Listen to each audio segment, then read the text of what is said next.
Estimada comunidad ingenieril, sean bienvenidos nuevamente a esta sección de video tutoriales. Mi nombre es Eduardo Fernández Coronado, estudiante de la carrera de Ingeniería Civil en la Universidad Nacional Federico Villarreal.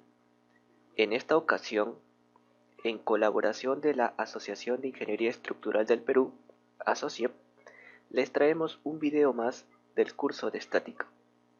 El día de hoy veremos los siguientes temas. Empezaremos con una introducción y resumen de centro de gravedad, centro de masa, centroide. Continuaremos con sistema de fuerzas distribuidas y finalmente veremos una aplicación de la misma, fuerzas debido a presión de líquidos. Empecemos. La pregunta dice: ¿cómo se relacionan las fuerzas distribuidas en la realidad? Cuando un ingeniero está en los distintos proyectos, ellos tienen que afrontarse a situaciones reales, y una manera de analizar el problema del fenómeno en sí es llevar a cabo la modelación matemática del problema, para que de esa manera el ingeniero tenga la herramienta matemática para poder dar solución a los diferentes tipos de problemas. Por ejemplo, puedo observar que esta vivienda está sometida a la acción de una carga producida por el volumen, el peso de toda esta cantidad de hielo que efectivamente podemos ver ejerce una presión en el techo. Ahora, mi pregunta es, ¿cómo este volumen se distribuye en toda la superficie? Si la estructura es lo suficientemente resistente y rígida para poder soportar con ciencia cierta este peso. Otra pregunta, ¿y cómo modelaría la distribución de fuerza en toda la estructura? Es interesante, ¿no? ¿Cómo podemos distribuir esa cantidad pues, de peso que ejerce la misma en la estructura? Otro ejemplo. Esta presa, como pueden observar, está sometida a la acción de la presión que ejerce este fluido en su cara lateral. Mi pregunta es, ¿la presa será lo suficientemente estable para poder mantenerse en la posición mostrada una vez sometida a cierta cantidad de presión de líquido? Si es así, ¿cómo se distribuye la presión del líquido a través de la superficie de la presa? Es una pregunta muy interesante que el ingeniero tiene que dar solución. Otro ejemplo, podemos observar que el viento también ejerce, si es cierto, es utilizada su energía para poder utilizarse para diferentes fines, pero también es cierto que esta acción de viento genera pues un efecto en la estructura, y este efecto es más considerable cuando la estructura es más esbelta, es decir, tiene una longitud mucho mayor. Entonces, a longitudes mayores, la acción del viento es muy importante a considerar por el diseñador porque causa pues diferentes acciones en la estructura. Y finalmente, como nosotros podemos observar en la imagen, vemos que el vano de este puente, que es el puente de Millau en Francia, está sometida a la acción de ciertas ondulaciones. Pero, ¿qué produce esas ondulaciones? Estas ondulaciones son producidas por el peso mismo de la estructura, del vano del puente o plataforma del puente. Entonces, el ingeniero tiene que tener el conocimiento sólido, como mencioné, de analizar los fenómenos y utilizar los modelos matemáticos para dar solución a los problemas. Entonces, por ejemplo, en la imagen que vemos acá, el ingeniero ya consideró y es más, estimó cuál deben ser estas deformaciones causadas por el peso mismo de la estructura. ¿Por qué? Porque tiene que dar efectivamente la solución de que la obra no va a tener pues solicitaciones externas para que afecte su diseño. Entonces, lo que se mencionó acá en estos 3 puntos iniciales son puntos que ya cuando nosotros llevemos cursos más avanzados como análisis estructural, veremos que son efectos de cargas por efectos naturales. Pero su concepto, su raíz, ¿de dónde inicia? Inicia porque tenemos que analizar cómo se distribuyen estas fuerzas o cargas en las estructuras. Y no es nada menos que efectivamente problemas relacionados a sistema de fuerzas distribuidas. Ahora, ¿cómo llevo a cabo el análisis de este sistema de fuerzas distribuidas? Veamos, para empezar tenemos que recordar una herramienta matemática que es muy vital en este capítulo, y es el centro de gravedad, tener su concepto y su diferencia con sus homólogos en términos como son el centro de masa y el centroide. Primero, ¿qué es el centro de gravedad? El centro de gravedad, como menciona aquí, es el punto donde se ubica el peso resultante. Nosotros, por ejemplo, somos un sistema de partículas cuyo peso resultante se encuentra en un punto el cual se puede obtener, como vimos en la sesión anterior, al hacer reducción en un punto de referencia. Al tratarse de fuerzas paralelas, como puede observar, estas fuerzas se pueden reducir a una única fuerza, sabiendo la ubicación efectivamente de este punto, haciendo momentos respecto a un punto de reducción, que en este caso es O.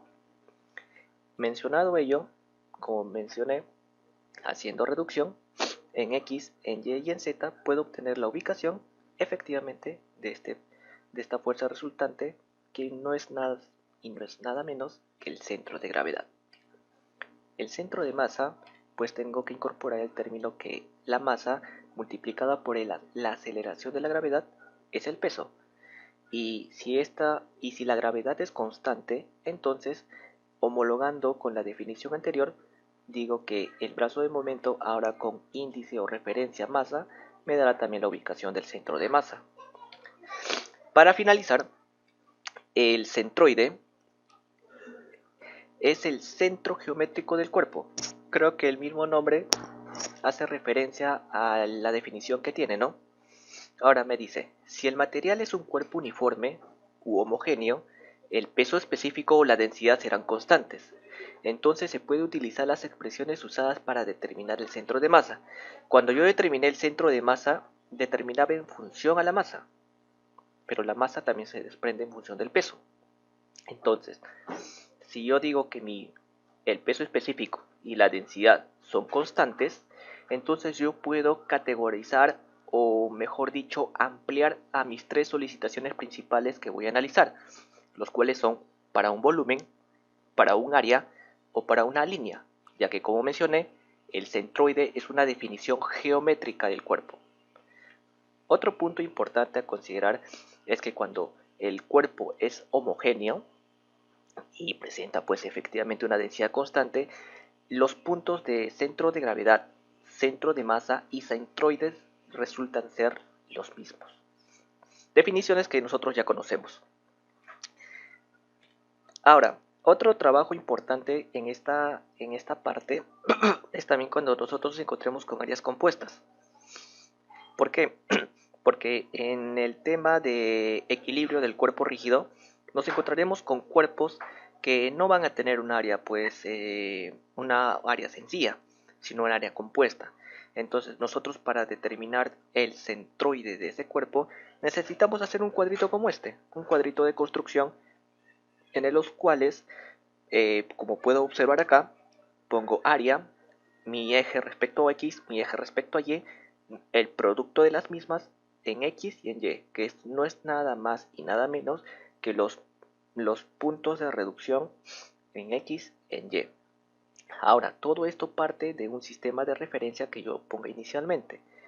Y efectivamente, como dije, X es un terminal de X por A entre la sumatoria de áreas, y Y lo mismo. ¿Qué pasa si ahora es un volumen? ¿Qué pasa si es una línea? El término o la ecuación es la misma, simplemente que el terminal ya no será área, sino será volumen o será línea. Esto se menciona como un resumen, ya que son temas que nosotros ya vimos en cursos anteriores, pero no hay nada mal, como se dice, de volverlos a recordar, porque es uno de los principales acápites que utilizaremos en esta sesión. Recordaré también el centroide de las principales figuras geométricas, como por ejemplo el área triangular, el cuarto de un círculo, un área semicircular. Son centroides que algunos ya lo sabemos de memoria, pero no tiene nada de mal pues por volverlas a recordar. Tengo por ejemplo de una enjuta parabólica, de una enjuta general, y como mencionó, son cuadros que los encontramos en los diferentes libros que tenemos en el sílabo de nuestro curso y que es muy fácil de poder encontrar, ¿no? Muy bien, una vez recordado el primer tema, ahora sí entremos a lo que nos compete o a la pregunta que yo dejé como vista en la parte inicial, ¿no? ¿Cómo es que se produce la distribución de estas fuerzas? Por ejemplo, vamos a ver la expresión general. Me dice que es la expresión por unidad de superficie. Miremos, vemos una superficie la cual está empalmada a un sistema de referencia como objeto muy importante para iniciar nuestro análisis. Ahora, yo veo que la carga de presión, sabemos muy bien que la presión es fuerza por unidad de área, la fuerza que se aplica en determinada área me genera una presión. Es decir, que si yo multiplico a esta por el área de aplicación, me da la fuerza resultante. Ahora, esta fuerza resultante no es nada más y nada menos que el volumen que encierra toda esta distribución de presión. Se demuestra porque el diferencial de A que podemos ver acá, multiplicada por la altura, que no es nada más que la función x en y, o como yo lo suelo decir, es como si esto fuera un z.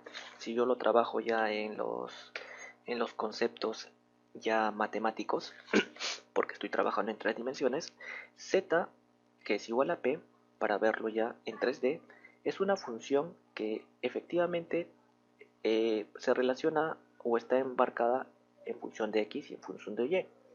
Ahora, ¿qué sucede aquí?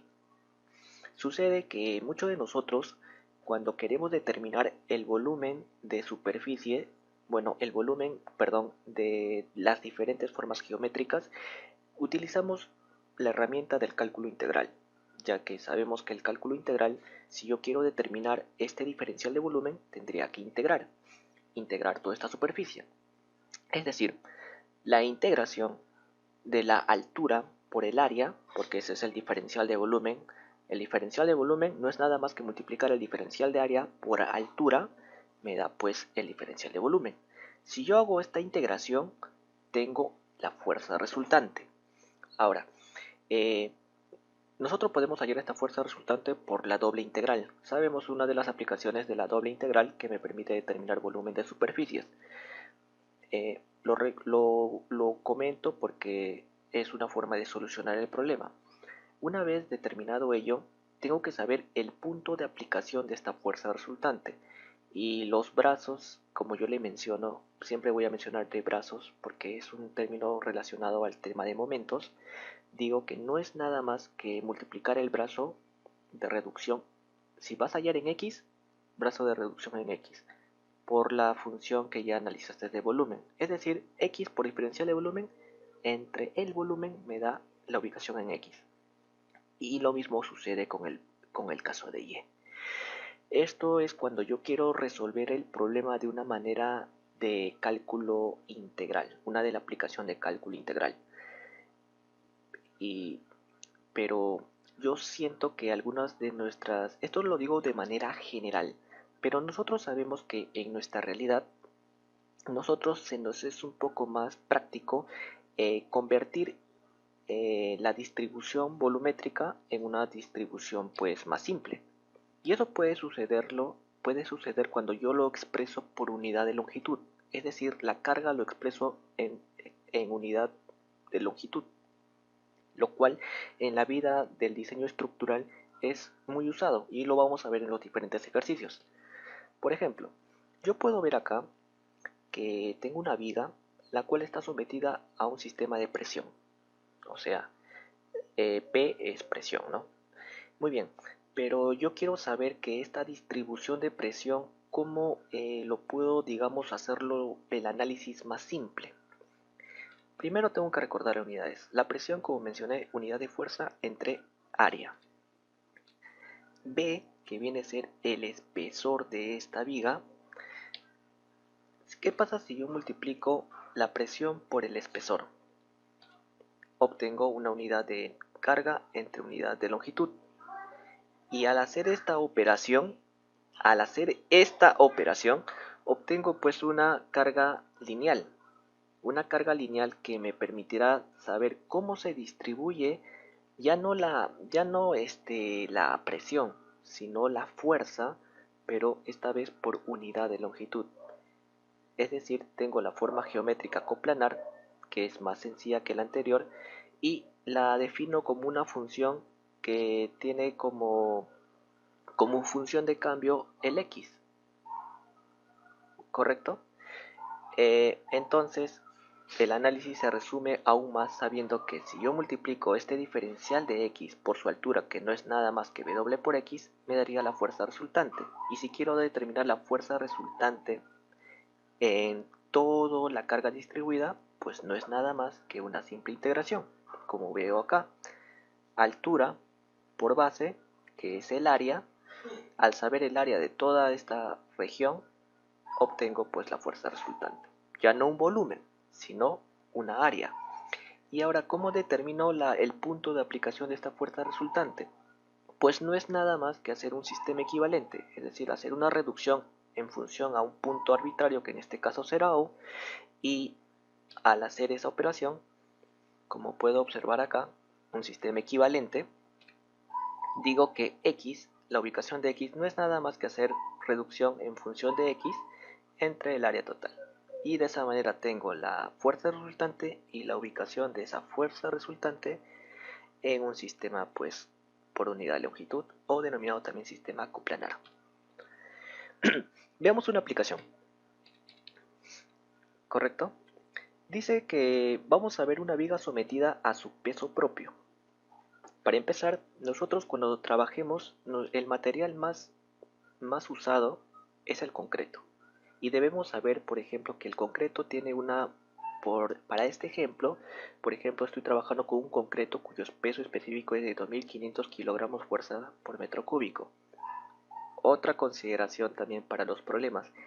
En este sistema en esta sesión, yo sé que el peso específico en el sistema internacional es Newton por metro cúbico.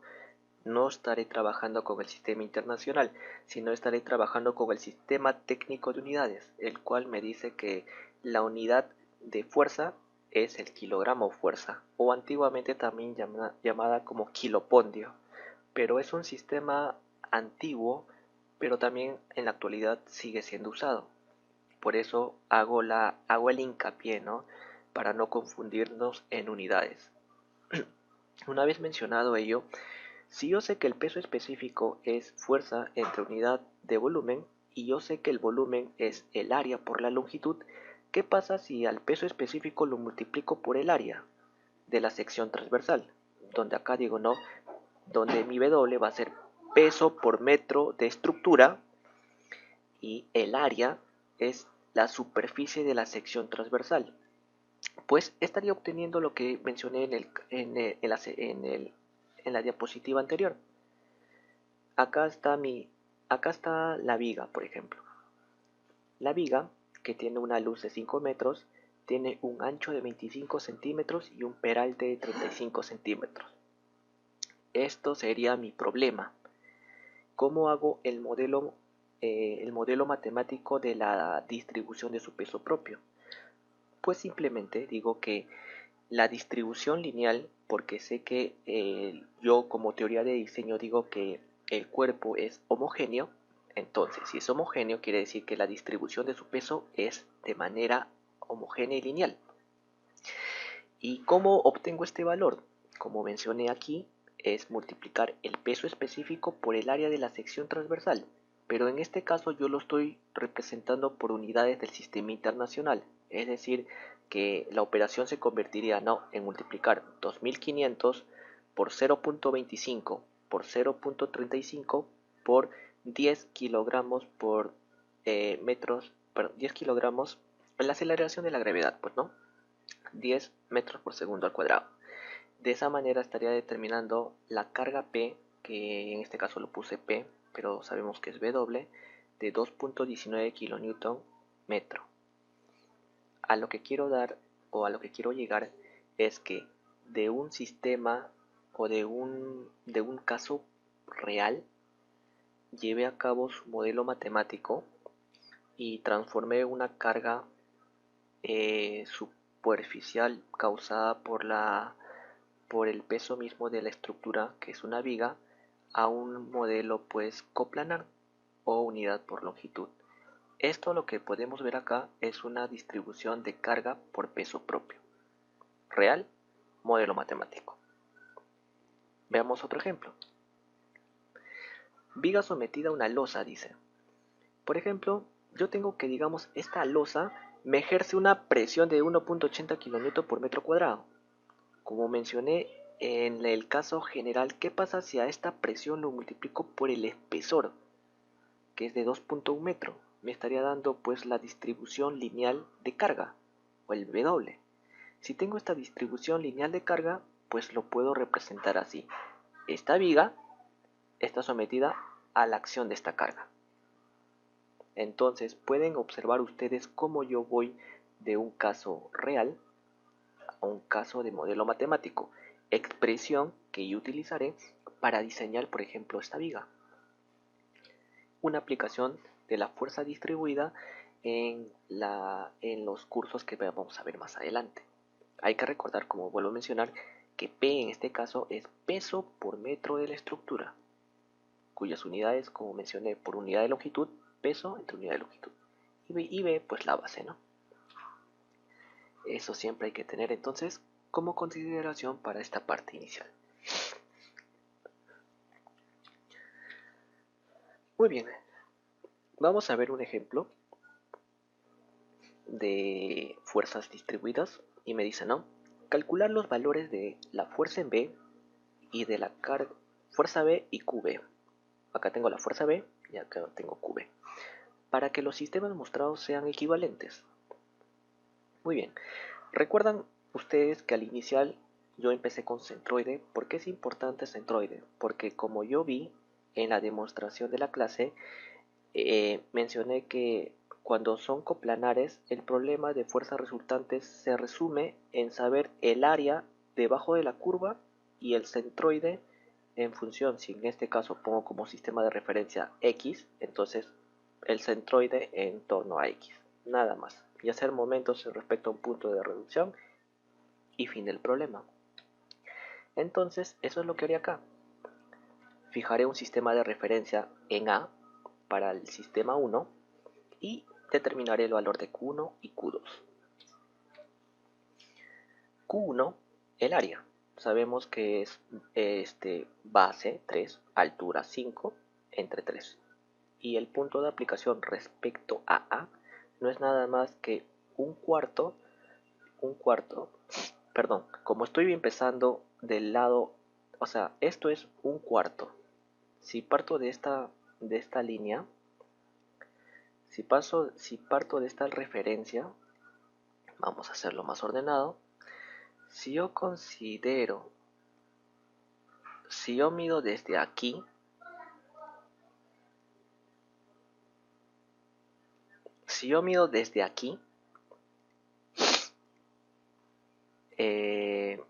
desde aquí es un cuarto, pero como yo estoy viendo al otro lado, o sea, esta distancia ya no va a ser un cuarto, sino va a ser la diferencia, pues 3 cuartos, como vemos acá, 3 cuartos de la base, el centroide de Q1 o la aplicación de Q1. Tengo entonces Q1 y su punto de aplicación, Q2, que es un trapecio. Esta expresión me determina el área del trapecio. Y el D2, que me dice que en este caso lo estoy considerando desde el QB, pues acá digo no, D2. D2 que entonces sería la distancia desde este punto de referencia, ¿no? Esto, ¿no? Como acá menciona D2, que no es nada más que la longitud 3 entre 3 por el doble del menor, 2 por 5 más QB, entre 5 más QB tendría esta expresión. Ahora, como ambos sistemas son equivalentes, tengo que decir que la fuerza resultante en ambos tiene que ser la misma. Hago reducción en el sistema 1, tengo que la resultante en uno es 12.5 más 1.5 QB. En el sistema 2, que era 10 y FB, digo que la resultante en 2 es 10 más FB. Ahora viene la segunda parte. Haciendo igualar estos dos sistemas, tengo una relación entre QB y FB haciendo reducción por resultante. O sea, mejor dicho, usando solamente la resultante obtengo esta primera ecuación. Ahora, haciendo la aplicación de reducción, vamos a hacer reducción en el punto A. Si hago reducción en el punto A, es como en el sistema 1 va a ser Q1 por D1, Q2 por D2. Y en el sistema 2, vamos a ponerlo así. Vamos a hacerlo así. Esto que ven acá, hay que ponerlo así. Y vamos a ver un texto. Un texto que sea solito. Esto es el sistema 1. Correcto. Y esto que ven acá es el sistema 2. Sistema 1, reducción en A. Sistema 2, reducción en A. Ahora, ambos tienen que ser iguales. Al operar 5 por los valores que ya determinamos en la diapositiva anterior, obtengo esta ecuación. Tengo una ecuación que otra vez me relaciona QB y FB. Con la ecuación 1 resolviendo 1 en 2, o puede resolver un sistema de dos variables con dos ecuaciones, o despejar un valor y utilizarlo en la operación. Es lo segundo que hice, y de esa manera yo obtengo el valor de QB, dos valores, 10.83 y menos 5. Ahora, ¿por qué no utilizo el menos 5? Porque si fuera menos 5, el valor de QB estaría por acá, y la forma entonces sería así, lo cual no cumple con la ilustración gráfica que tengo.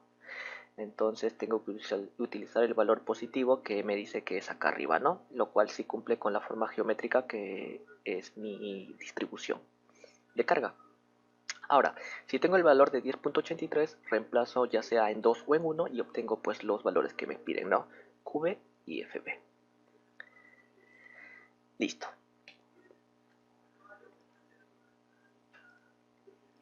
Muy bien. Y solucionado el problema. Espero que hasta este momento esté entendido cómo hemos utilizado pues la distribución de fuerzas, en este caso en sistema. Muy bien, ahora continuando con la última parte de aplicación de fuerzas debido a presión de líquidos, vamos a ver cómo es que las fuerzas distribuidas son utilizadas como herramienta matemática para dar solución a este tipo de fenómeno, que es la acción del fluido en las diferentes superficies. Por ejemplo, sale la interrogante, ¿no? La que ya dije de preámbulo. Pero nosotros para iniciar el análisis de esta distribución de presión, tenemos que entender primero algunos conceptos previos. La presión, por nomenclatura, definiremos que es el producto del peso específico por la altura o elevación del mismo. Si nosotros también sabemos que la presión es el diferencial de fuerza entre el diferencial de área, y estableciendo que si yo despejo el diferencial de fuerza en 2, obtengo que el diferencial de fuerza es presión por diferencial de área. Si yo introduzco el término 1 en 3, estaré obteniendo la expresión diferencial de cómo la de cómo la fuerza hidrostática está relacionada en función al área en contacto, a la elevación y a su peso específico.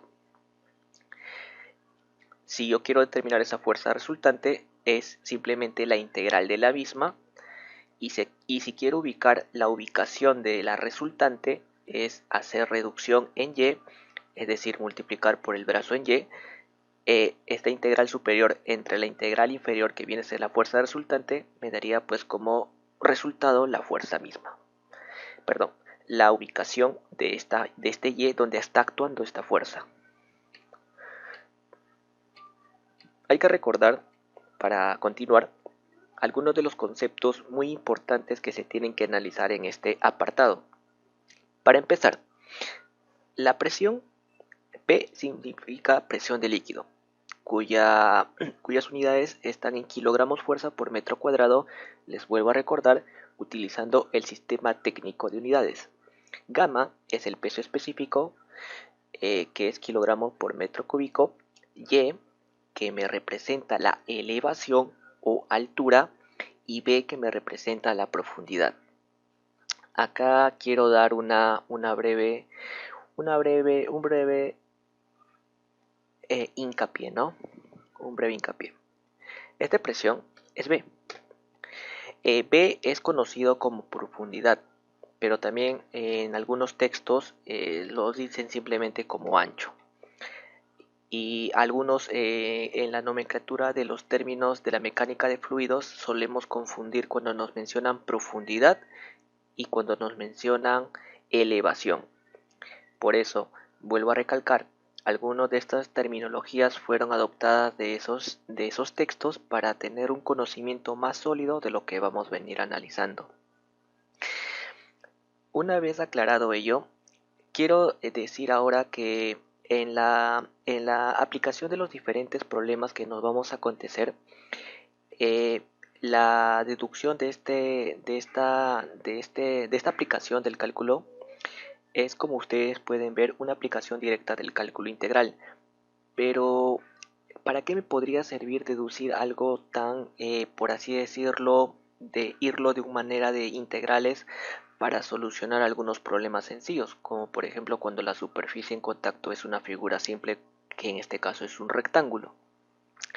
Pues estos problemas, como yo muy bien veo, relacionan un diferencial de área en función a la elevación, ¿correcto?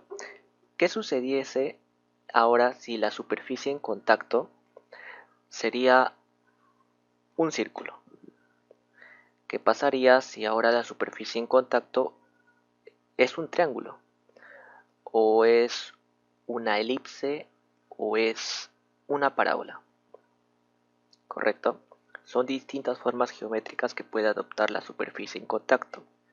Ahora, acuérdense que el cálculo de la presión, como puedo observar, tiene que distribuirse en función a una altura.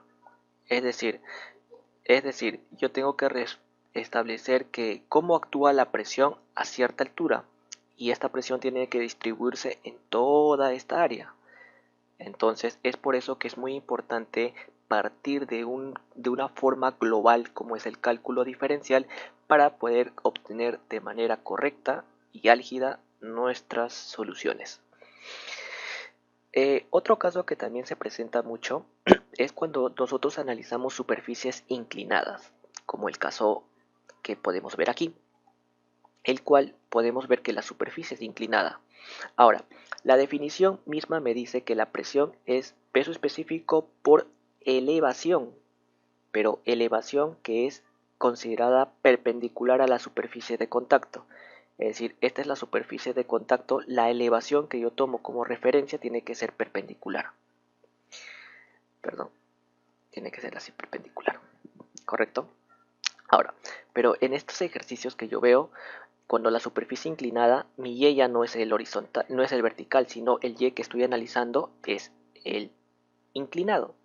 Entonces, si yo tengo el inclinado y quiero utilizar el y vertical, que es el que yo utilizo, tengo que relacionarlo con este ángulo de inclinación, ¿correcto? Entonces, la operación trigonométrica que me da la y que yo necesito va a ser y por el seno, que en este caso teta lo representaré por O, y por el seno de teta.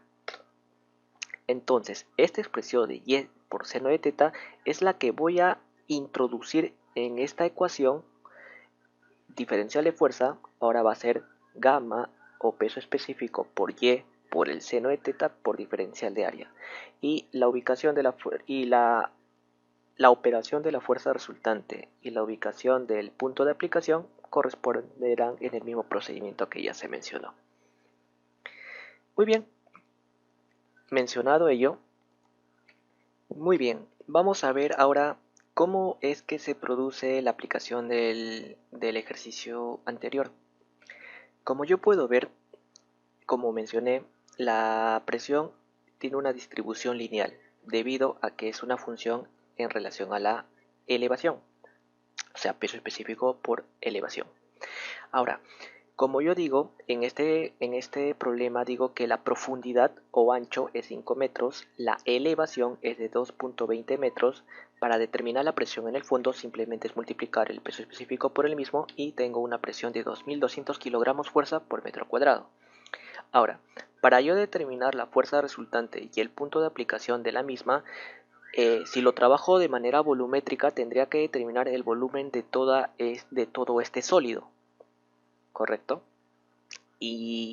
Pero una manera más práctica de poder resolverlo es convirtiéndolo de una manera coplanar al multiplicar la presión por la profundidad. Es decir, los 2.20 por 5 que tendría 11.000 kilogramos fuerza por metro. Ahora, al ser de manera coplanar, la ubicación de la misma resulta ser un poco más sencilla, el cual es simplemente determinar el área de la región triangular, que es 12.100 kilogramos fuerza, y su punto de aplicación es nada más que 2/3 de la altura, es decir, 2/3 de 2.20, lo cual me da 1.47. En este texto de referencia que yo saqué las imágenes, establecen que la elevación está en función de z, ¿correcto? La elevación está en función de z, por lo cual es el criterio del autor. Pero yo déjenme recordarles que nosotros tomamos como elevación al eje Y.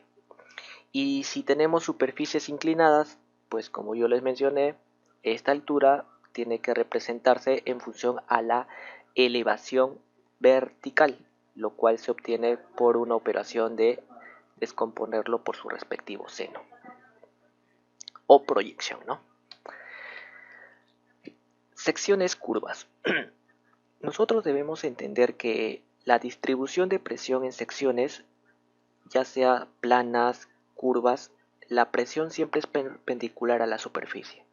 Y si yo veo cómo se distribuye esta presión en la superficie, pues observo que la distribución es de la siguiente manera. Ahora, si yo quiero determinar el volumen, o mejor dicho, si quiero determinar la fuerza resultante, tendría que determinar el volumen de este sólido. Y ahora otro problema vendría a ser cómo determino también el punto de aplicación de esta fuerza resultante en la superficie de esta estructura.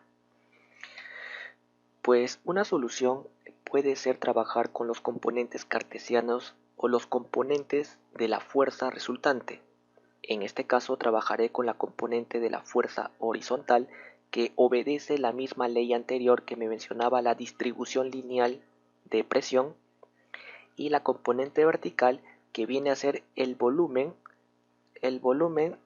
de toda la superficie de agua que está encima de la superficie en contacto, lo que pueden observar aquí.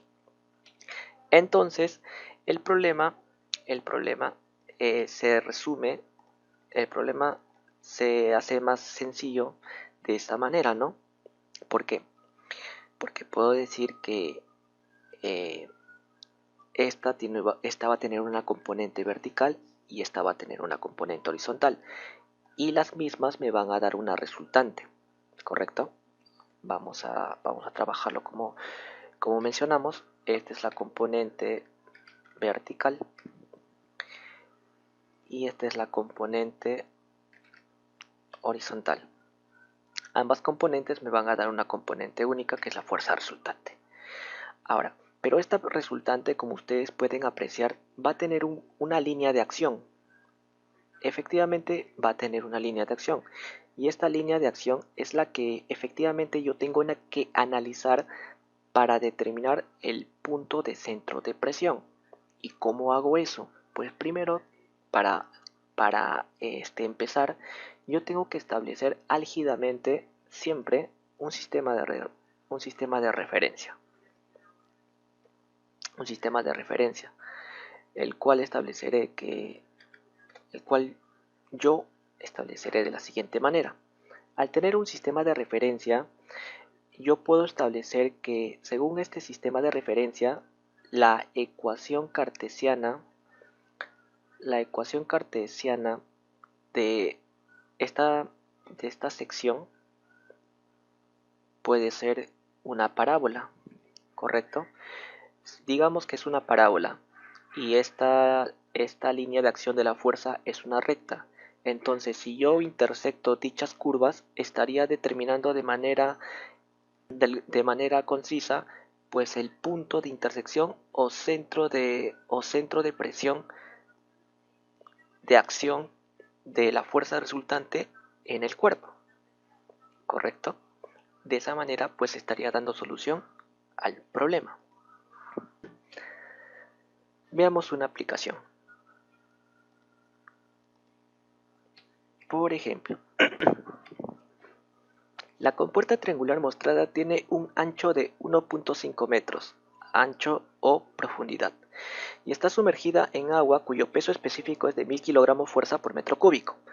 Calcular las fuerzas de presión sobre la compuerta y su ubicación. Para empezar tengo que hacer, como mencioné, un modelo matemático del problema. En esta ocasión puedo observar claramente puedo observar que la superficie obedece pues una distribución coplanar, pero sabemos que en sí no es tanto de esa manera, ya que al tratarse de una superficie o una área variable, la distribución no va a ser tan sencilla. Es por eso que trabajo de la manera del cálculo integral. Para empezar, este diferencial de área obedece a que va a ser a 2b por diferencial de y.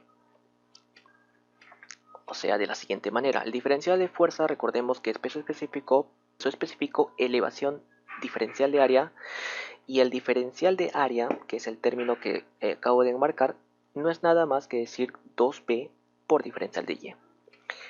El b lo obtengo haciendo una semejanza de triángulos en la figura mostrada, donde digo que esta elevación que tengo que analizar no es nada más que decir 5 menos y. O sea, 5 menos y vendría a ser la altura, ¿no? 5 menos y es AB, como la altura total de 3 es a 0.75, donde obtengo que B vale 5 menos y entre 4. Pero yo necesito 2B, multiplico por 2 y tengo esta expresión. Una vez obtenido esto, lo introduzco a la ecuación anterior, a la ecuación que ya mencioné aquí, y obtengo pues la expresión diferencial de cómo la fuerza se va distribuyendo a lo largo de la placa. Al integrar con los límites mencionados de 2 a 5, obtengo la fuerza resultante que actúa en la placa. Si quiero determinar el I del centro de presión, pues realizo una reducción respecto a este punto, multiplicar por el Y, lo cual tengo acá, término que se vio en la diapositiva de explicación de cómo determinar el Y, y al dividir con la misma fuerza que determiné, que es la integración de la misma, obtengo pues el Y del centro de presión. ¿Correcto? Muy bien.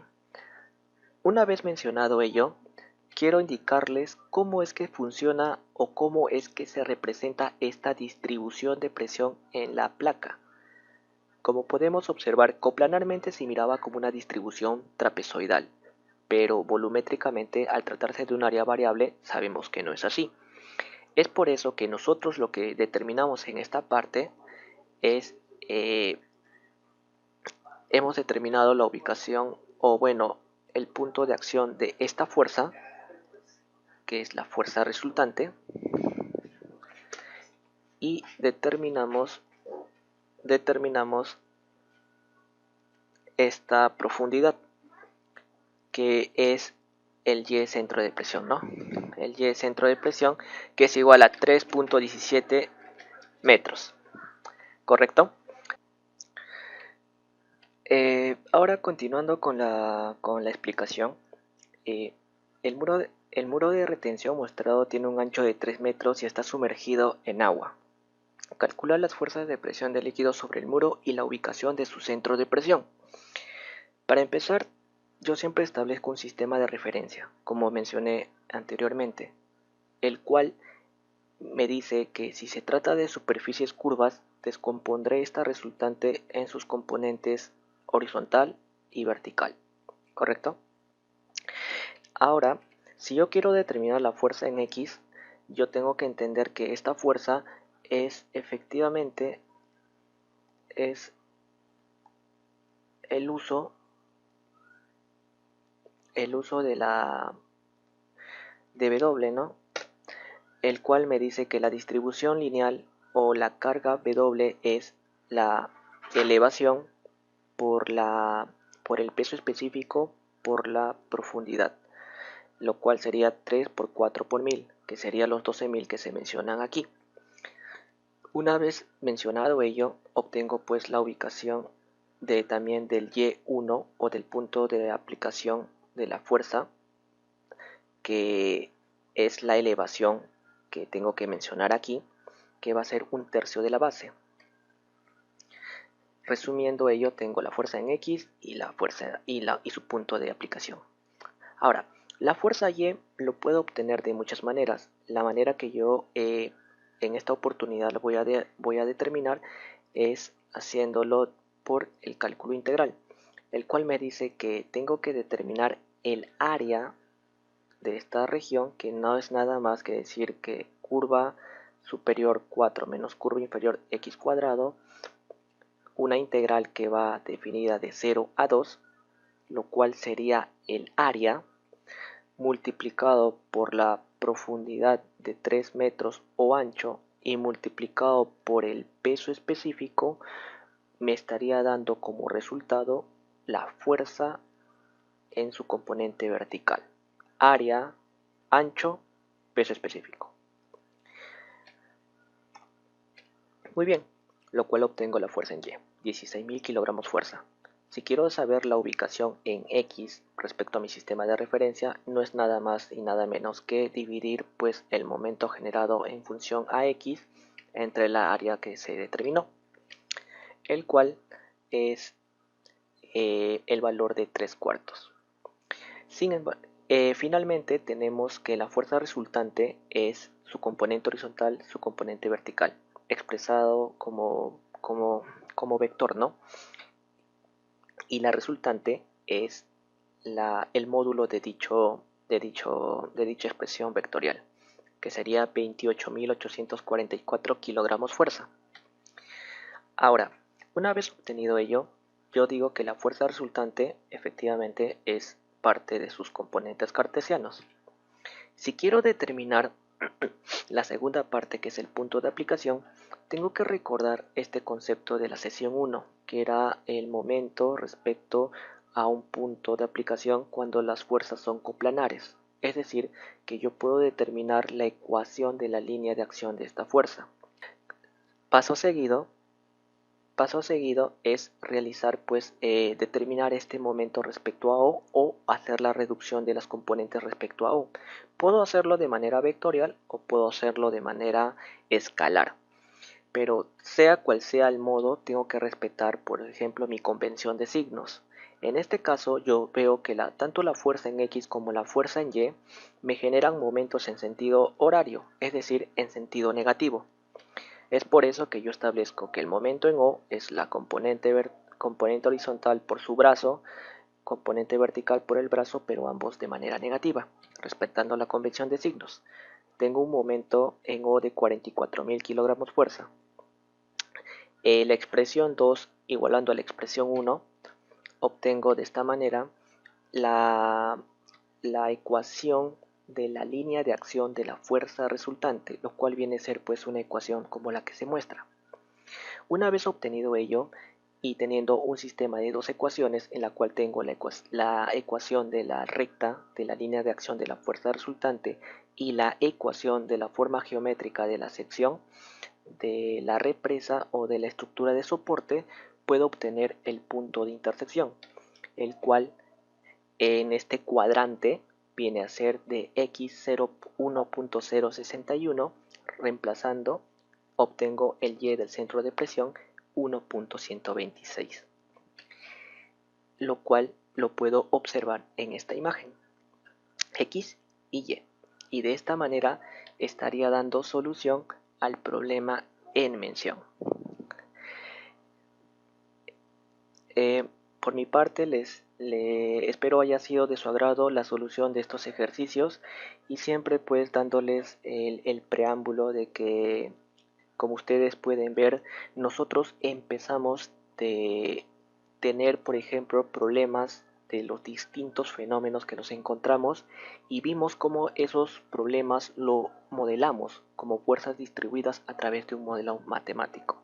Dicho modelo lo utilizamos para poder analizar, en este caso, en esta aplicación, determinar, por ejemplo, la fuerza resultante de esta presión de fluido en esta superficie curva y determinar cuál es el punto de aplicación, conceptos que me servirán más adelante para poder yo ya analizar, por ejemplo, si la fuerza es lo suficientemente menor para mantener la estabilidad de la presa, ya que esto va a estar en función del peso de la presa y de su centroide del punto de aplicación por donde pasa esa fuerza.